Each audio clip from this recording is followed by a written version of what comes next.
ओम श्री परमात्मने नमः। ओम श्री गुरुभ्यो नमः। ओम श्री ऋषिभ्यो नमः।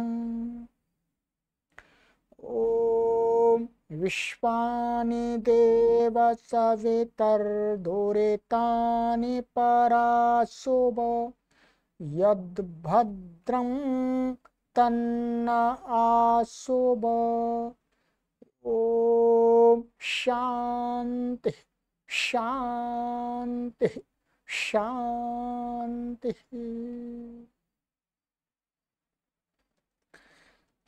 सभी को सादर नमस्ते। सनातन वैदिक धर्म यूट्यूब चैनल में आप सभी धर्म प्रेमी सज्जनों का हार्दिक अभिनंदन है।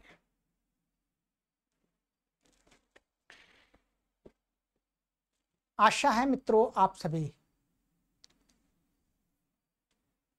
प्रसन्न होंगे, स्वस्थ होंगे और अपना जीवन अच्छी प्रकार से व्यतीत कर रहे होंगे और इस श्रृंखला से आप अपने ज्ञान का संशोधन एवं वृद्धि अवश्य कर रहे होंगे।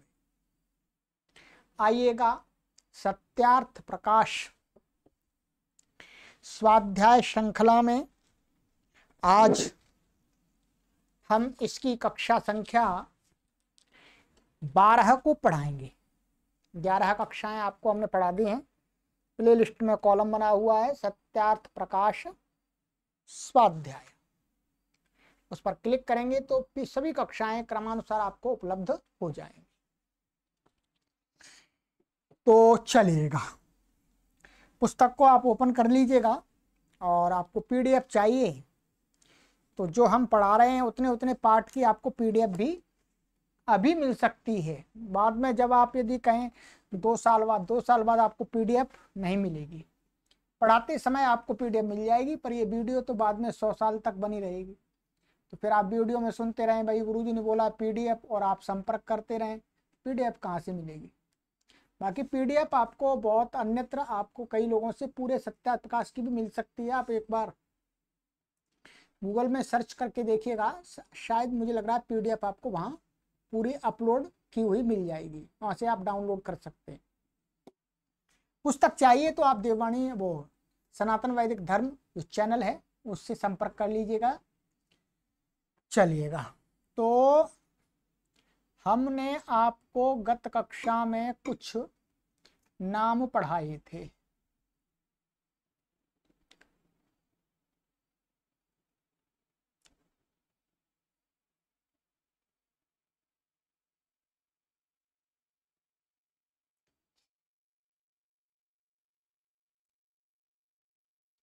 ये सूर्य, आत्मा, परमात्मा, ईश्वर, सविता और देव, इन नामों पर हमने चर्चा कर ली थी। ठीक है जी। अब इसी क्रम में हमारा 26वां नाम आता है कुबेर। परमात्मा को कुबेर भी कहते हैं।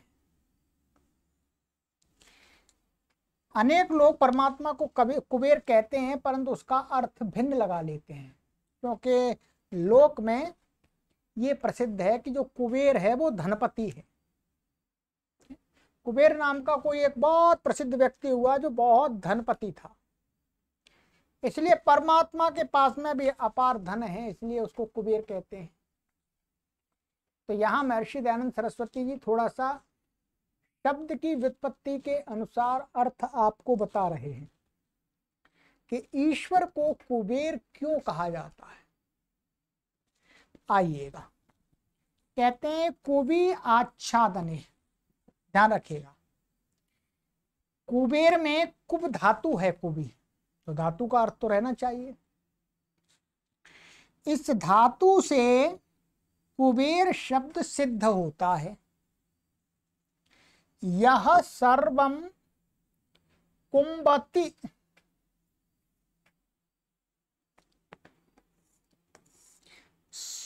स्वव्याप्त्याच्छादयति सा कुबेरो जगदीश्वरः। ध्यान रखिएगा, बहुत ही सटीक अर्थ होता है। कहा कि परमात्मा को जो लोक में कुबेर कहते हैं वो गलत है।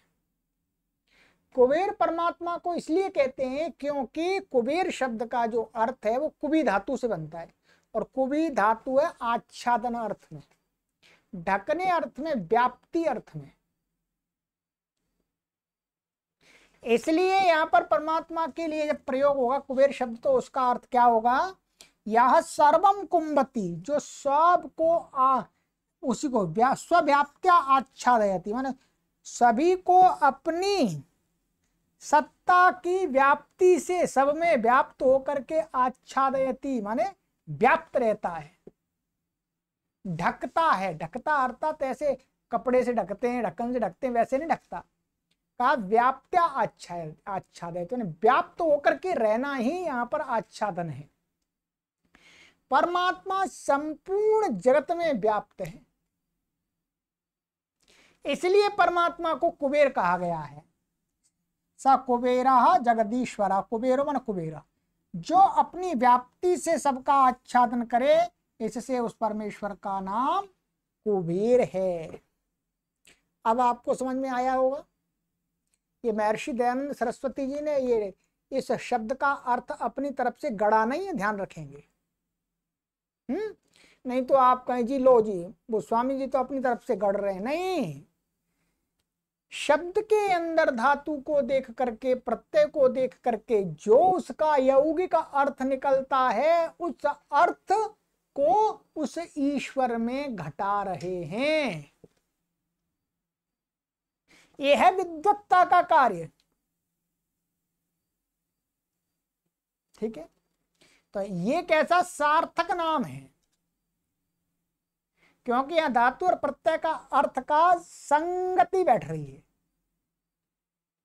ठीक है, इसलिए परमात्मा को कुबेर कहते हैं। अब है परमात्मा को एक दूसरे नाम से पुकारते हैं पृथ्वी। वेद के अंदर पृथ्वी शब्द से कहीं कहीं पर परमात्मा को भी कहा गया है। ठीक है, उल्लेख है। पृथ्वी तो भूमि है ही अर्थ, परंतु ईश्वर के लिए भी है, तो उसके साथ उसका अर्थ का संबंध कैसे घटेगा तो बताते हैं। पृथु विस्तारे, इस धातु से पृथ्वी शब्द सिद्ध होता है। ठीक है, यह पर्थति सर्वम जगत विस्तृणाति तस्मात् स पृथ्वी, जो सब विस्तृत जगत का विस्तार करने वाला है, इसलिए उस ईश्वर का नाम पृथ्वी है। ध्यान देंगे, जो सारे जगत को, पर्थति का अर्थ विस्तृणाति, विस्तृत करता है। ठीक है, विस्तार करता है, माने सृष्टि का सृजन ही विस्तार है। जगत का विस्तार क्या है, सृष्टि का सृजन ही विस्तार है। वो कार्य कौन करता है, वो ईश्वर करता है। इसलिए कहते हैं तस्मात् स पृथ्वी, वो भी ईश्वर है जो सब विस्तृत जगत का विस्तार करने वाला है, इसलिए उस ईश्वर का नाम पृथ्वी है। अब कई लोगों ने सुना ही नहीं होगा कभी कि परमात्मा को पृथ्वी कहते हैं, और उनको बताएं तो उनको बहुत अटपटा लगेगा। तो नहीं, अटपटा आपको बिल्कुल भी नहीं लगेगा यदि आप संस्कृत का व्याकरण सहित अध्ययन कर लेते हैं, तो फिर अटपटा नहीं लगेगा। हमें बिल्कुल अटपटा नहीं लग रहा, हमें बिल्कुल सही लग रहा है, सही अर्थ है। पृथु विस्तारे धातु है, विस्तार अर्थ में विस्तार करने वाला कौन होता है, पृथ्वी। वो ईश्वर है विस्तार करने वाला। विस्तार कैसे करता है, जगत का सृजन करता है। प्रलय अवस्था से पुनः सृजन करने की अवस्था जो करता है वो परमात्मा ही कर सकता है, कोई मैं और आप नहीं कर सकते। और स्वयं जड़ प्रकृति तो कुछ नहीं कर सकती, प्रकृति तो कुछ नहीं कर सकती। ये यहाँ पर रखा रहेगा, ये कुछ कर नहीं सकता, इधर हिल डुल नहीं सकता, या हवा या कोई व्यक्ति इसको इधर उधर करेगा तभी होगा। तो जड़ का ये सीधा सा लक्षण तो है कि वो स्वयं गति नहीं कर सकती है, किसी अन्य की गति से गतिमान होती है। साइकिल होती है, साइकिल को यदि हम उसको चलाते हैं तभी तो वो आगे गति करती है। साइकिल को खड़ी कर दो वो चलती नहीं है। यदि साइकिल में अपनी गति हो तो वो चलने लगे, ठीक है, और रुक जाए। हाँ, हम में अपनी गति है, आप में अपनी अपनी गति है, इसलिए आप चलना चाहें चलते हैं, आगे बढ़ते हैं, रुकना चाहें रुक जाएं, ठीक है। तो इसलिए पृथ्वी क्या है, उस ईश्वर को पृथ्वी इसलिए कहा है क्योंकि वो ही इस सृष्टि का सृजन करता, विस्तार करता है। चलिएगा आगे, 28वां नाम है हमारा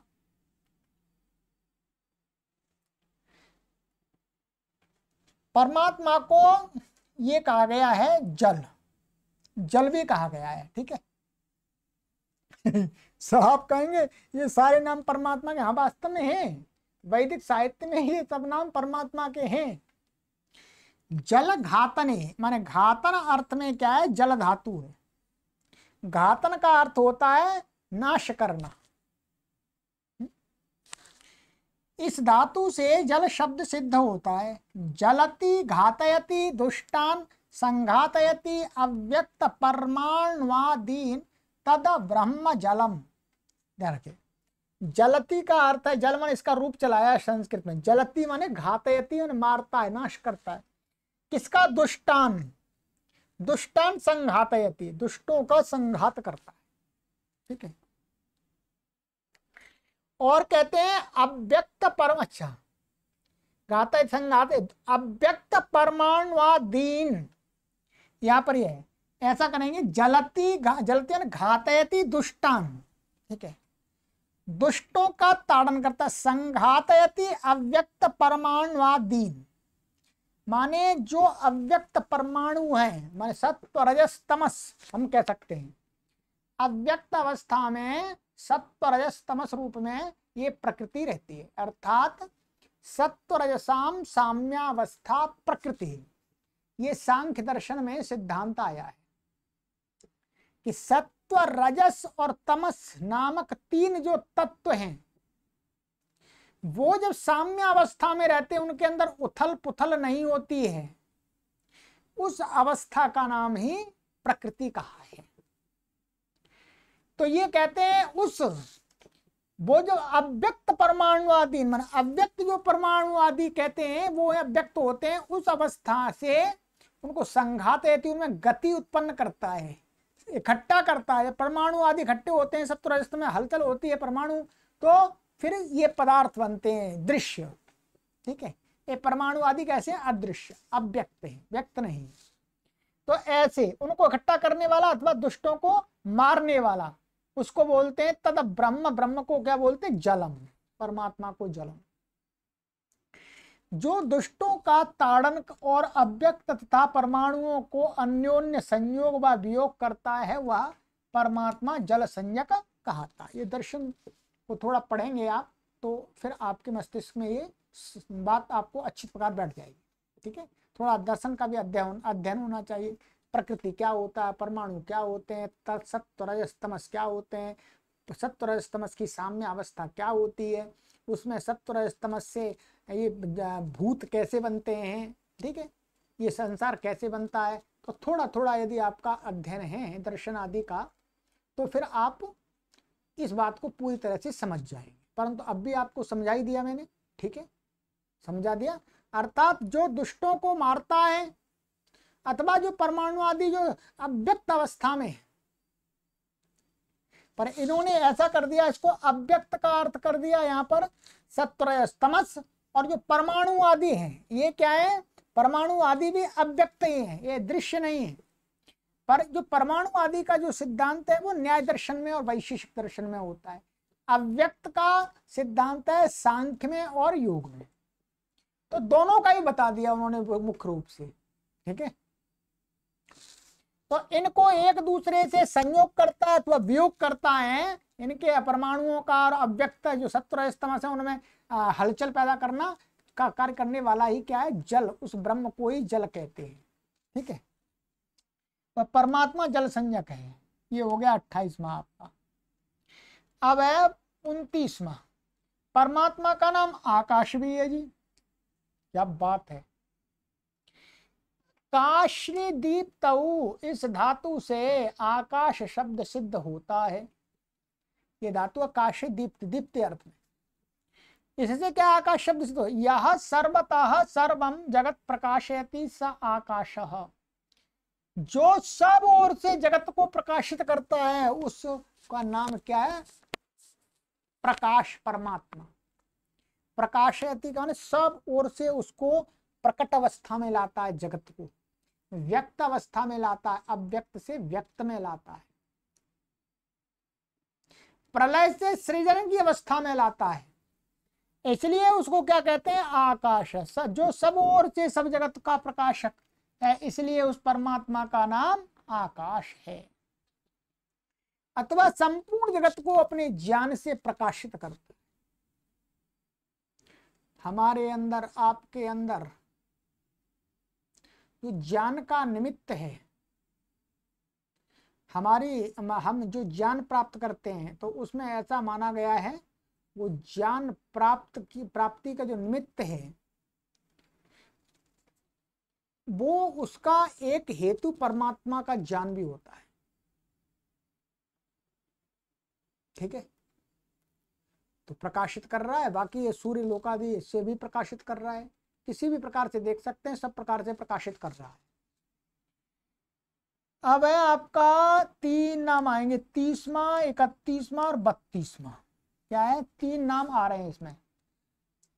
एक आता है अन्न, ठीक है, और एक आएगा इसमें अन्नाद, और एक आएगा अत्ता। ये 3 नाम आ रहे हैं इसमें। ठीक है, अन्न, अन्नाद और अत्ता, ये भी परमात्मा के नाम है। आइएगा देखते हैं। अदभक्षण, इस धातु से अन्न शब्द सिद्ध होता है, मतलब अद से कता प्रत्यय करके अन्न शब्द बनता है। कता प्रत्यय का व्याकरण में अद्यते तीच भूतानि तस्मादन्नम तदुच्यते। कहते हैं अद्यते, अथवा अद्यते में खाया जाता है, तीच भूतानि, अथवा जो खाता है भूतानि तस्माद अन्नम तद उच्यते, इसलिए उस परमात्मा को अन्न कहते हैं। ठीक है, अभी यह और रहा है, अहम अन्नम, अहम अन्नम, अहम अन्नम, ऐसे मिला कर अहम अन्नम, अहम अन्नम, अहम अन्नम, ऐसा भी कह सकते हैं। ऐसे अलग पढ़ेंगे तो अहम अन्नम, अहम अन्नम, अहम अन्नम 3 बार है। अहम अन्नादो, अहम अन्नादो, अहम अन्नादः। ठीक है, तो तोड़ पढ़ दो, ये भी 3 बार है। ये तैत्तिरीय उपनिषद का वचन है। इसमें अन्न, अन्न शब्द का आ रहा है, और अन्नादः का भी आ रहा है। ठीक है, और अत्ता आ रहा है आगे, ये शारीरिक सूत्र का है, वेदांत का।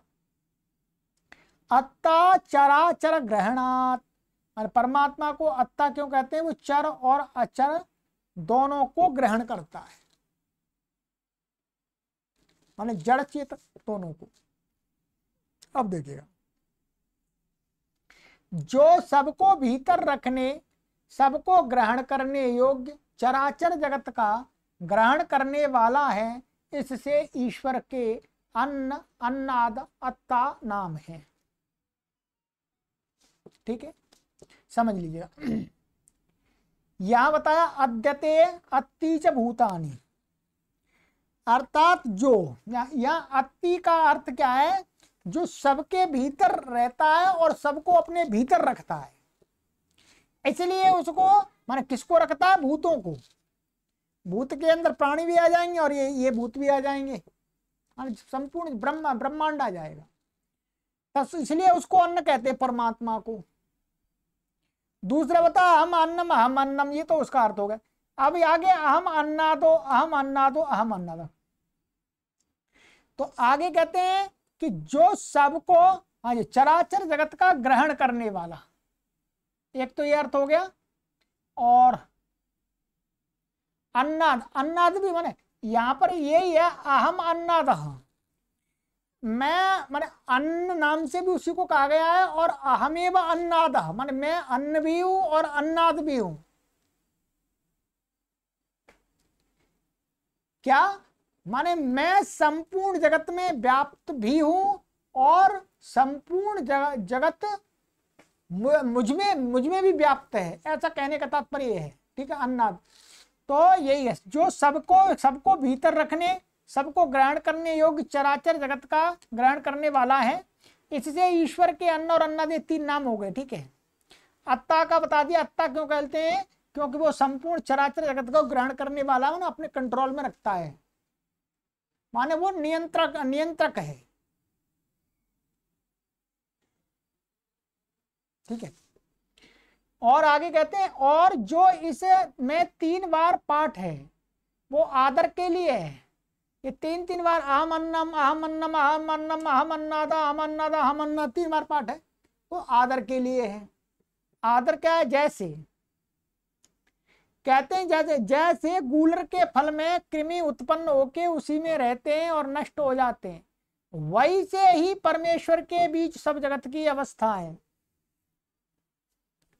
कहने का तात्पर्य यह है कि परमात्मा की सत्ता के रहते ही संपूर्ण जगत का सृजन होता रहता है, सृष्टि चलती रहती है, और उसी की अवस्था में ही अवस्था के रहते हुए प्रलय हो जाती है।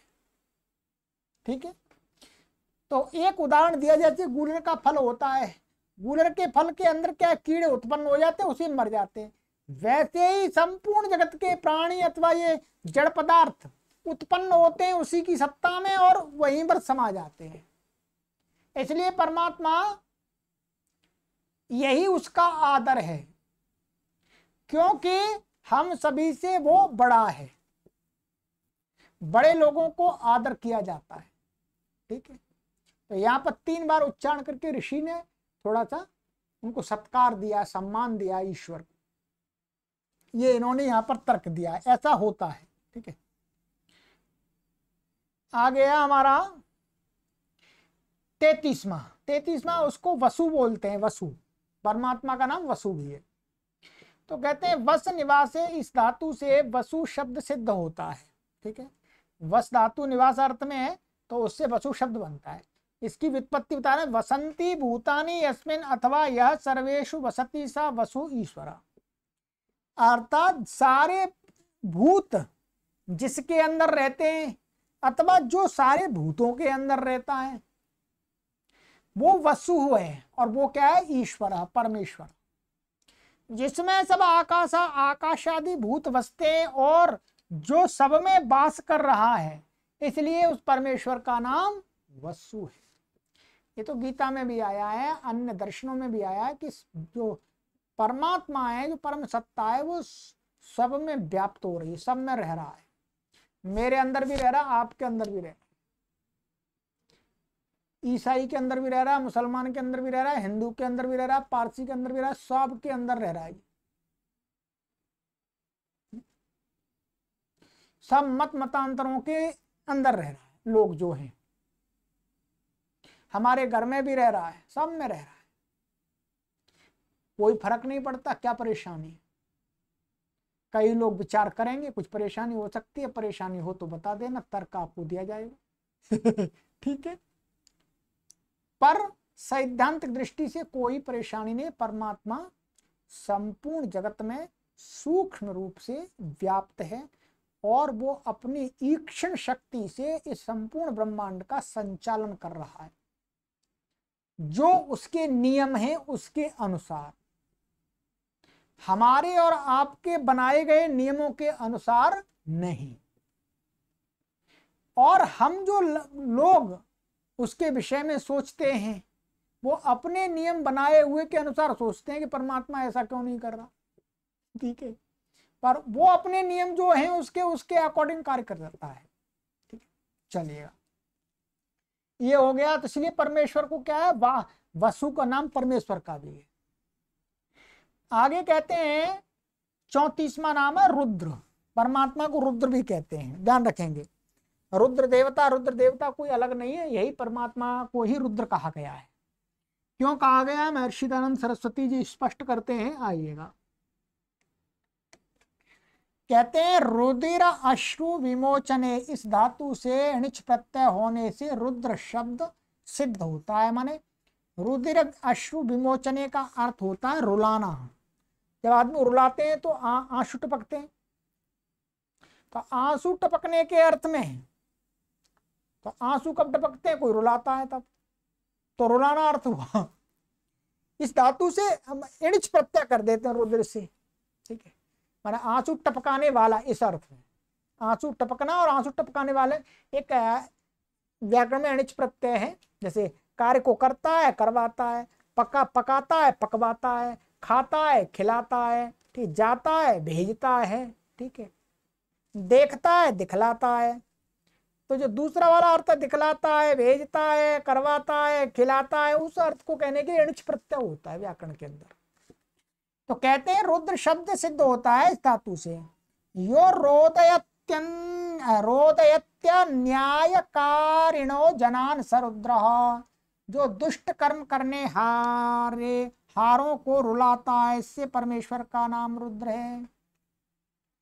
क्या? जो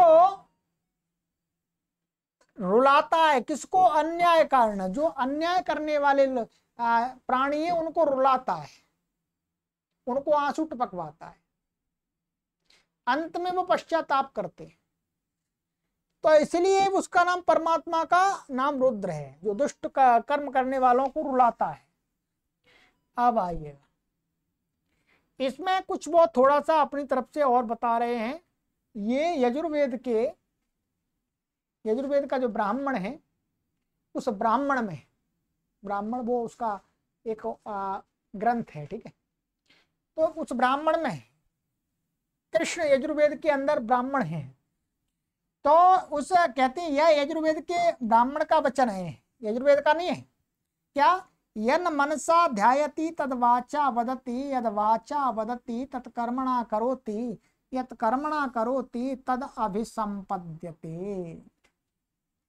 जो मन से ध्यान करता है, मन से विचार करता है, जिसे को मन से ध्यान करता है उसी को वाणी से बोलता है, और उसी को वाणी से बोलता है तद वाचावती, और उसी को जो वाणी से बोलता है उसी को क्रिया के द्वारा करता है, कर्म में लाता है। यत कर्मणा करोति तद अभिसंपद्यते, और जो जैसी क्रिया करता है वैसा ही व्यक्ति बन जाता है। समझ लीजिए, ठीक है। क्या फिर द्वारा मनुष्य जिसको मन से ध्यान करता है, विचार करता है मन से, तद वाचा वदति, उस विचार को वाणी से बोल देता है, और जिस विचार को वाणी से बोलता है उसको ही वो कर्म में लाता है, कर्म के द्वारा बताता है, कर्म की क्रिया के द्वारा। और जो कर्म के द्वारा करता है मनुष्य, कहते हैं तद अभिसंपद्यते, वैसा ही मनुष्य बन जाता है। मैं मन में गलत विचार करूंगा तो गलत बोलना निकलने लगेगा, कितना भी मैं छुपाऊंगा तो भी अंततः निकल ही जाएगा, और फिर मैं वैसी क्रिया भी करने लगूंगा, और वैसी क्रियाओं से मैं वैसा ही बन जाऊंगा। मैं अच्छा चिंतन करता हूं तो अच्छा बोलूंगा, और अच्छा ही क्रिया में होगी, और मैं अच्छा बन जाऊंगा, श्रेष्ठ बन जाऊंगा। और मैं दुष्ट विचार का चिंतन करता हूं तो दुष्ट विचार ही मन से, वाणी से निकलेंगे, और उनको ही मैं अपनी क्रिया में लाऊंगा, और मैं दुष्ट बन जाऊंगा। सीधी सी बात है, ये एक स्वाभाविक प्रक्रिया है। हम कितना भी छुपाएं, परंतु हमारा चिंतन जैसा होगा वैसे ही हम परिवर्तित हो जाते हैं। इसलिए हमारे ऋषि मुनियों ने कहां पर जोर दिया कि भाई हमें अपना चिंतन बदलना चाहिए। अपने कर्म को, अपनी वाणी को बदलने से पहले हमें अपना चिंतन बदलना है, अपना संस्कार बदलना है, अपना विचार बदलना है। संस्कारों के शोधन पर जोर दिया। जब हमारे संस्कार, जब हमारे विचार, जब हमारे चिंतन शुद्ध हो जाएंगे, पवित्र हो जाएंगे, तो हमारी वाणी भी अपने आप पवित्र हो जाएगी, हमारे कर्म भी अपने आप पवित्र हो जाएंगे, क्रियाएं, और हम स्वयं श्रेष्ठ भी बन जाएंगे, पवित्र हो जाएंगे। ये क्या है, यजुर्वेद का सिद्धांत है, बहुत अच्छा है, ध्यान रखिएगा। यदि हमें अपने आप को, अपने समाज को, अपने राष्ट्र के लोगों को जैसा बनाना है वैसा ही चिंतन भी करना पड़ेगा, उनको वैसा संस्कार भी देना पड़ेगा, उनकी सोच वैसी करनी पड़ेगी। तो कहते हैं जीव जिसका मन से ध्यान करता है उसको वाणी से बोलता है, जिसको वाणी से बोलता है उसको कर्म से करता है, जिसको कर्म से करता है उसी को प्राप्त होता है। इससे क्या सिद्ध हुआ कि जो जीव जैसा कर्म करता है वैसा ही फल पाता है। जब दुष्ट कर्म करने वाले जीव ईश्वर की न्याय रूपी व्यवस्था से दुख रूप फल पाते हैं तब रोते हैं, और इसी प्रकार ईश्वर उनको रुलाता है, इसलिए परमेश्वर का नाम रुद्र है। इस रूप में परमात्मा रुलाता है, रुलाने का संबंध इस प्रकार से लगा है, ठीक है। ये एकदम मोटा मोटा आप देखेंगे तो समझ में नहीं आएगा, ध्यान करेंगे, मनन करेंगे, उस परम पिता परम सत्ता के विषय में विचार करेंगे, तब आपको ये बात में समझ में आएगी कि उस परमात्मा की व्यवस्था के विपरीत जो चलता है, विरुद्ध चलता है, वो अंततः दुख पाता है। वो समाज के लिए घातक होता है, स्वयं के लिए घातक होता है, परिवार के लोगों के लिए घातक होता है, ठीक है। खूब चिंतन बैठ कर लीजिए, एकांत में बैठ करके खूब तर्क कर लीजिएगा, यही सार निकल के आएगा जो महर्षि दयानंद सरस्वती जी ने बताया है।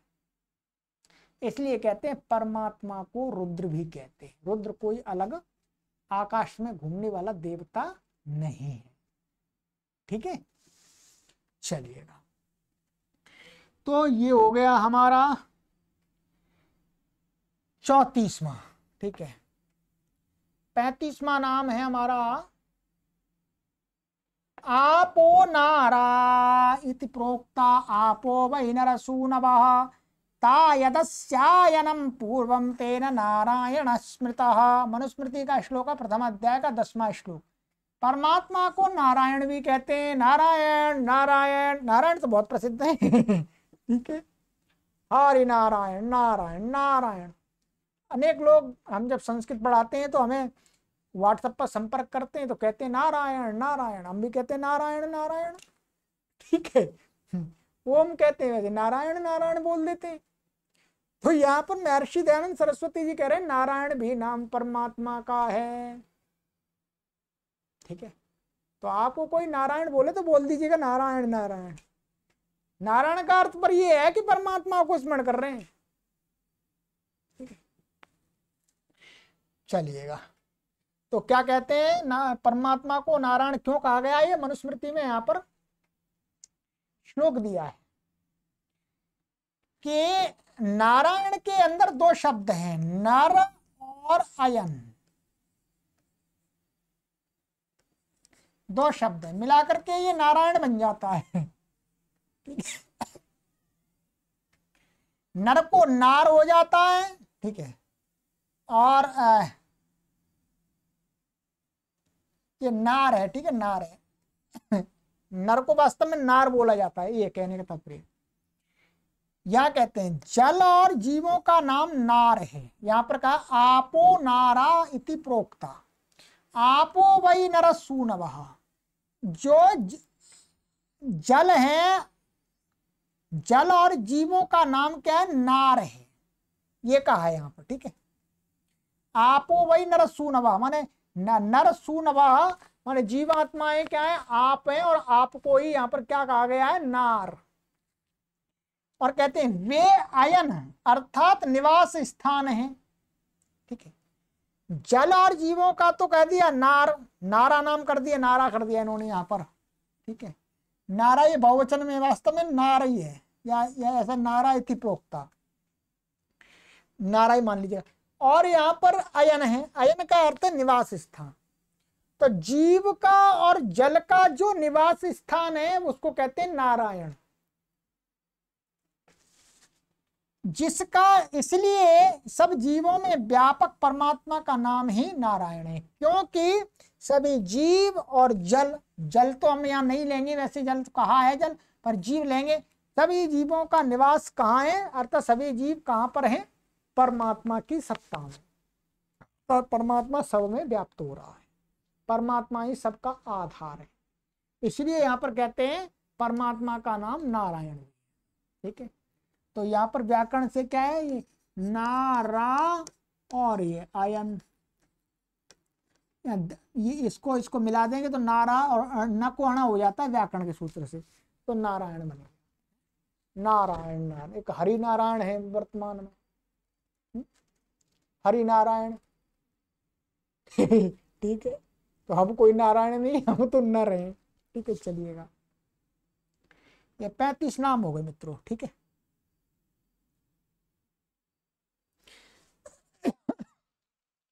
आगे 36वां है चंद्र। परमात्मा का नाम चंद्र भी है। चदि आल्हादि, इस धातु से चंद्र शब्द सिद्ध होता है। ठीक है, यश चंदती चंदयति वास चंद्र, जो आनंद स्वरूप और सबको आनंद देने वाला है, इसलिए ईश्वर का नाम चंद्र है। जो स्वयं आनंद स्वरूप है और उसके संपर्क में जो आता है उसको भी आनंद प्रदान करता है। इसलिए ऋषि मुनि उसकी शरण में जाते हैं, उसका सानिध्य प्राप्त करना चाहते हैं, आनंद प्राप्त करने के लिए। इसलिए परमात्मा को चंद्र भी कहते हैं। ठीक है, शियान है, यहाँ पर आनंद क्या है, जब हम उस प्रभु की शरण में जाते हैं तो हमें शीतलता मिलती है, हमारा मस्तिष्क शांत हो जाता है, एकाग्र हो जाता है, संसार को भूल जाते हैं। उस परम सत्ता का ध्यान करते करते हमें अपने दुख नष्ट करने का सु अवसर मिलता है, अर्थात हमारे दुख एकदम नष्ट हो जाते हैं। हम उस आनंदमय परमात्मा में ही समा जाते हैं, उसी जैसे बन जाते हैं, उसी की जैसी अनुभूति करते हैं। आप देखिएगा, एकदम संसार को भूल करके आप उसके साथ जुड़ करके देखेंगे तो आपको असीम आनंद की अनुभूति होगी। बैठिए अकेले में, आनंद आएगा। ठीक है, चलिएगा, ये हो गया। और कहते हैं एक 37वां नाम है मंगल। परमात्मा को मंगल भी बोलते हैं। मगी गत्यर्थक धातु से मंगेरलच, ये उणादि सूत्र है। इस सूत्र से मंगल शब्द सिद्ध होता है। यो मंगति मंगयति वा स मंगलः, जो आप मंगल स्वरूप और सब जीवों के मंगल का कारण हैं, इसलिए उस परमेश्वर का नाम मंगल है। क्या, जो परमात्मा स्वयं मंगल स्वरूप है, कल्याणमय है और सब जीवों के मंगल का कारण है, अर्थात सब जीवों का कल्याण चाहता है, इसलिए उस परमेश्वर का नाम मंगल भी है। ठीक है,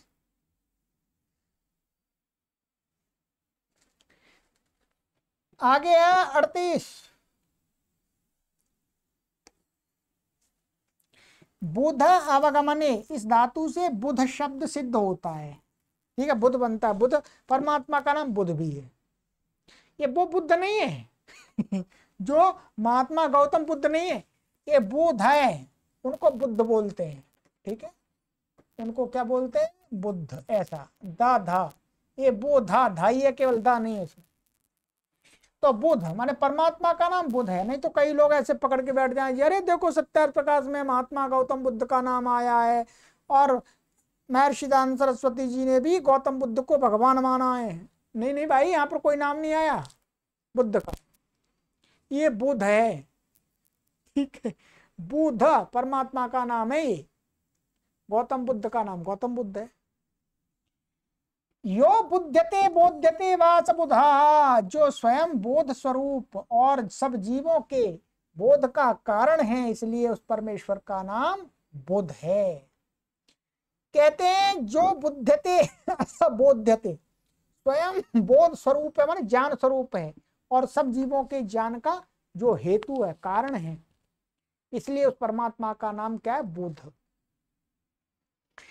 बृहस्पति शब्द का अर्थ कह दिया है। अब यहां पर इन्होंने कहा बृहस्पति शब्द, यहाँ बृहस्पति तो कुछ आ ही नहीं रहा था ऐसा, फिर भी कह दिया इन्होंने, बृहस्पति शब्द का अर्थ कह दिया।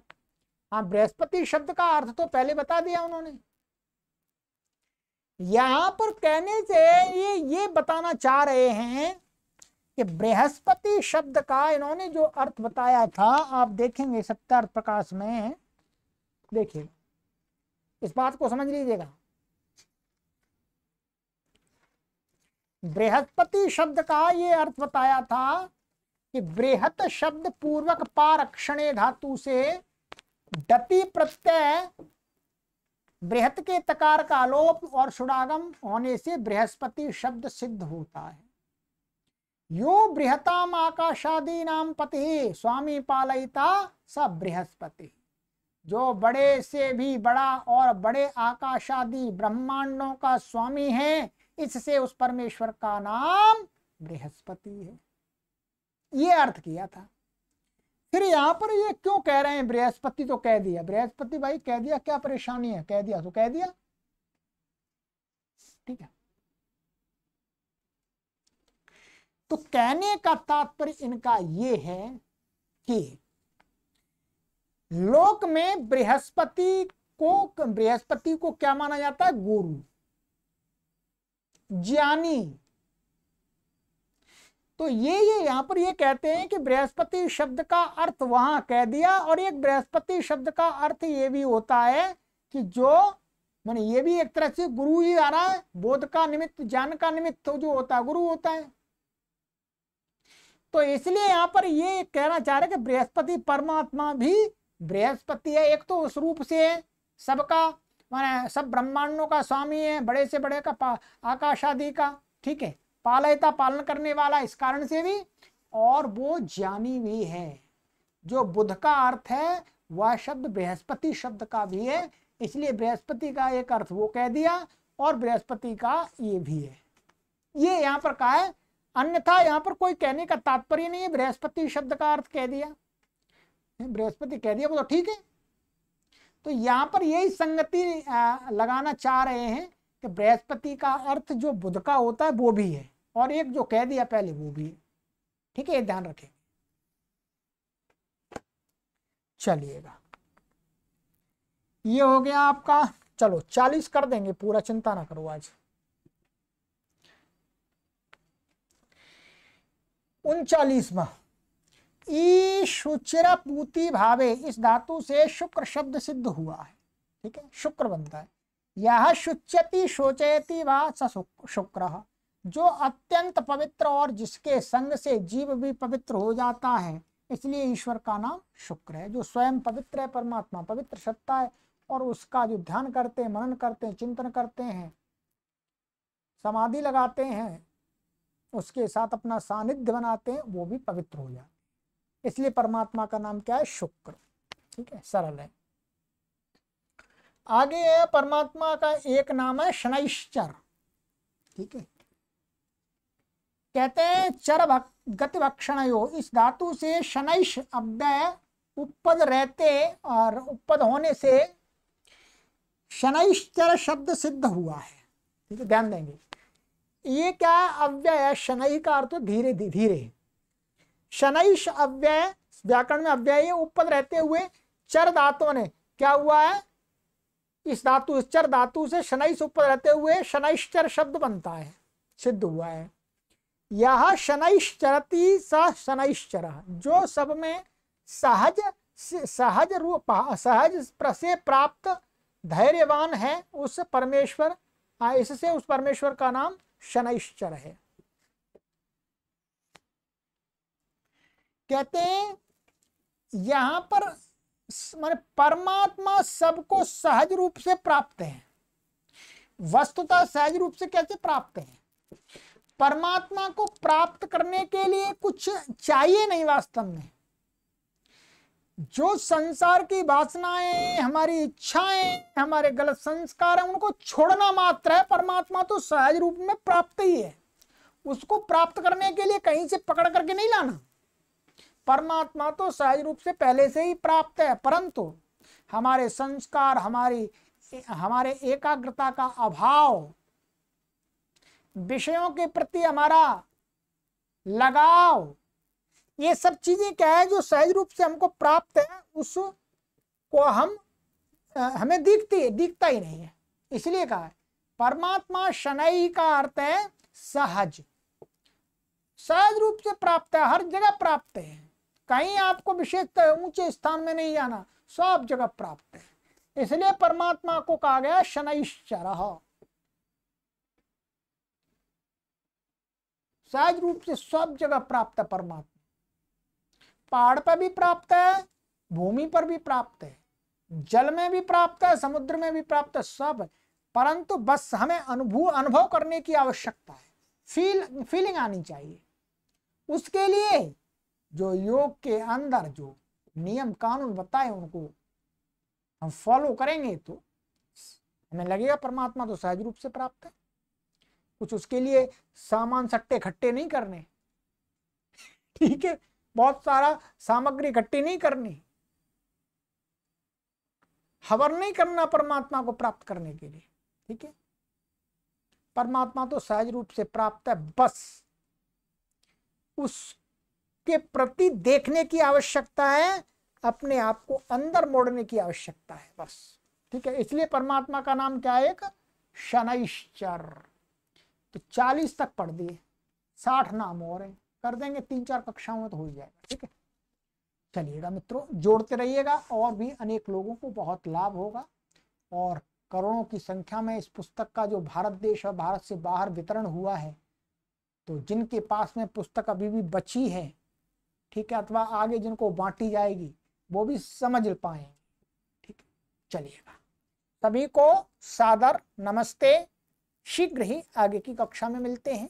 आशा है आप सभी इस ज्ञान के प्रचार में अधिक से अधिक लोगों को जोड़ने के लिए पुरुषार्थ करेंगे, प्रयत्न करेंगे। ओम।